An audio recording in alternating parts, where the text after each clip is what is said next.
And okay, and welcome back. We are live. We are in the Meld PR vlogcast once again, and today's topic is how to pitch reporters in a pandemic. So this is awfully timely because there's a pandemic happening, COVID-19, which you may have heard about. Anyway, I'm going to be talking again today with our senior writer, Lyle Neff. And Lyle, welcome. Hi. Yeah, this pandemic thing is having a strange effect on practitioners in our trade, of course. We were mentioning before, John, about how reporters are always beleaguered. They're always under pressure. They got editors, they got deadlines, and so forth. It's certainly the case now as the media has become consumed in a very viral sort of way with news of the pandemic. To note that reporters really don't have time for any BS now. They certainly didn't before, but now there's tension in the air, and tension leads to irritability. So when you're dealing with the extremely crucial, extremely sensitive relationships that PR people have to develop with reporters, it's even more important to step carefully these days and make sure you're not stepping on any landmines, right? Mm-hmm. Yeah, landmines. Well, we'll come to those in a moment. I think we've seen two trends happen. Just to sum up, very early on, when the pandemic was sweeping the globe and was unclear, is this going to be days, weeks, maybe months? I don't know how many people were talking months in the early days. When it was big, suddenly big news out of the gate. And for me, the moment was the day that the USA closed down traffic from Europe. Any and all visitors from there. That was sort of it was a weird moment, and where things got real. So in those early days, it was very smart to put out a press release if your news actually had something to do with COVID, even tangentially. Probably made sense for you to put out something about that. And I think, we also had a company that we put together a pitch to them that was COVID related. And we wound up, actually this happened with two clients, where we put together a full pitch. It was ready to go. And in one case, the client got cold feet. And in the other case, I got cold feet. And I just thought, you know what? I don't know if we want our company associated with this COVID-19 coronavirus thing. I would say that was the instinctive reaction from a lot of our clients, right? I recall the campaigns that you're speaking about, and going back and forth with the one client, and they were saying, well, obviously we don't want to be associated with sickness and a pandemic. I mean, that's just a basic thing. And we had to come in we must have appeared very cynical and jaded, and we had to go in and say, listen, there is no point approaching reporters with any stories at this point, and this was more towards the end of March, I would say. And we had to say, because we were doing a campaign where they wanted to not even mention the word coronavirus at all, and we had to say, like, this might sound mercenary, but we're not able to approach reporters with non-COVID stories. We can't put out any material that doesn't mention the virus because nobody, and I mean nobody, is listening to it. So we've been walking a fine line like everybody else in the trade, like everybody else in the media this past little while, I would say. Yep. So yeah, just to close the loop on those, on what I was saying, I think I actually made a mistake in backing off for the one client, or telling them to back off the COVID pitch, because I was concerned about what it would do to their company. And in the other case, it was the client who decided to not take the risk. But in fact, in those days, it was all COVID all the time. And it probably would have been advantageous for us to just, get into that initial wave. If the objective was get coverage for for the company we represent, let them be part of the story and a positive voice. In one case, actually both cases talking about corporate social responsibility and how they were helping their clients, and For sure. that was, they could have been part of that. And then now we're in a different phase where I think you can talk about the experience you've had, trying to pitch reporters. This is now, we're in mid-April, and you can talk about the response you've gotten, but also, I think you've been reading some blogs and newsletters, and you're getting information from different sources. So go ahead. Well, sure. As we do, as we must, of course. I obsessively follow the news. I'm constantly reading everything all day long, not just because it's my job, but because, like everybody else, I'm interested. So one thing to say about talking to reporters in a period like this is that, as I was saying, everyone's tense. Everyone is very quickly irritable. Oh, I'm sorry, I lost track there. What I was actually going to say was the effects on the media economy as a whole are coming out very weird. Things I never would have predicted to happen are kind of happening.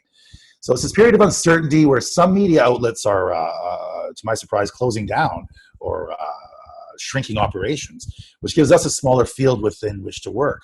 Now, I did think at the start of this thing that we'll be able to keep pitching reporters because there's going to be just as many reporters. The media, I thought, was one sector of the economy that was completely virus-proof. People are going to want to know. Media tells people what they want to know. But it turns out that there's strange economic effects, like the local paper, favorite of ours, that was forced to close its doors just recently in the middle of the pandemic because they didn't have any restaurant flyers that they could sell. Their revenue stream completely dried up, and they weren't able to keep operating. So in situations like this, where a lot of reporters, on top of being worried about the virus, on top of being pressed for time as reporters are also worried about their jobs, well, that makes it even trickier for us. You know what I mean? Torstar shut down, the Jewish Daily News shut down. We were talking about GeekWire, another favorite outlet of ours that has just shrunk to a bare digital skeleton. So when you're dealing with reporters under these circumstances, it's best to offer them some reassurance if you can, I think. Well, there's reassurance, but there's also, I think you were noticing some reporters on their tweets or in their social media actually complaining about Oh, yes. all of the COVID related pitches that actually were not COVID related. So again, I'm contrasting this. In the early days of the pandemic, it totally made sense to newsjack the pandemic. Get your company in the news talking about corporate social responsibility. That could be one angle. But today, if you don't have a legit COVID angle, if you don't have a connection to the story, if you're just trying to join the swarm, it's not really going to work. You're actually going to piss off some reporters. Sure. The phenomena you're talking about that I've seen on Twitter and so forth, I follow conversations in online places where reporters gather. They're making up little lists of the most horrid, stupid, insensitive, and ridiculous COVID-19 related pitches that they have received. This is why I say it's very tricky, because now I have sympathy for, say, greeting card designers who are trying to sell their products. But if you come to a reporter with a groovy new pitch about, hey, let's do a story about how COVID-19 is affecting greeting card designers, I can guarantee you nobody cares, right? Nobody cares how the virus is affecting beekeepers. That little gag we have, John, microscopic niche of the week? Small niches are not necessarily going to be able to roll with COVID. Now, we as a tech PR company are in a good situation this way because tech kind of is the lifeline of the economy. The vast majority of clients on our roster are more or less virus and even recession proof. But as it turns out, as I was saying, that's not the case with the media. And so the small, nervous, shrinking segment of media people that still exist has to be approached carefully. You can't approach them with trivial stuff. Yeah, I think that's true. So I think just to close that off, if you have a legit connection. I don't know, maybe you have a mental health app or an app that lets citizens in your city to self-report their COVID symptoms. Obviously, that's a legit connection that you would want to you would want that news out there. But yeah, if you've got a flimsy connection to COVID, just don't do it. Yeah, unless you want reporters mocking you Yeah, behind your back, because yeah. some of these little lists I was talking about were pretty mean. Now, I would point out, I know we got to wrap here, but I would point out that, as I say, we're fortunate to be in the tech sphere, because if you're dealing with a tech company, you don't have to go very far to actually find a solid and useful coronavirus angle, because it's about connection. It's about hardware and software that actually allows people to work together, talk together, and communicate. Basically, the whole digital world is communication, and so fortunately, we're in that part of it that's not too badly damaged. Well, yeah. I mean, I don't want to overstate that. Like, I can't say we're completely unaffected, Oh obviously. God, no! Oh, we're affected. And certainly, I've seen news of layoffs at tech companies, but yeah, if you're offering an online service, and particularly, let's say, mental health or education online, you're probably doing just fine right now. I think one final thing I wanted to mention was just something I was reminded of. I was watching some random marketing podcast the other day, and I was reminded that during a recession is actually the best time to spend marketing dollars. Now, this can seem counterintuitive. Um, if if you're talking about funding departments in your company that if you don't have the metrics to show a direct correlation between your spend and revenue, you're going to have to cut.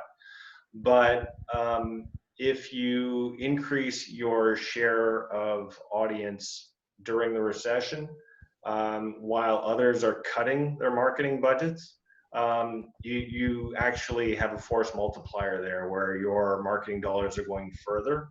You're probably getting deals on advertising, Mm-hmm. and actually those benefits continue to accrue after the recession is over. So if you sheltered your nest egg for your company, if you squirreled away some resources for bad times, the bad times are here, and this could actually be some companies' time to garner new market share, really get a larger share of voice in their market. Yeah, it's time to talk recovery, man, for sure. Mm-hmm. Well, we can talk about that. That is something I want to get into, but in another vlogcast. So Very that good. was very good thoughts. Okay, talk to you soon. Take care. All right, my friend. Later days. All right. Bye bye.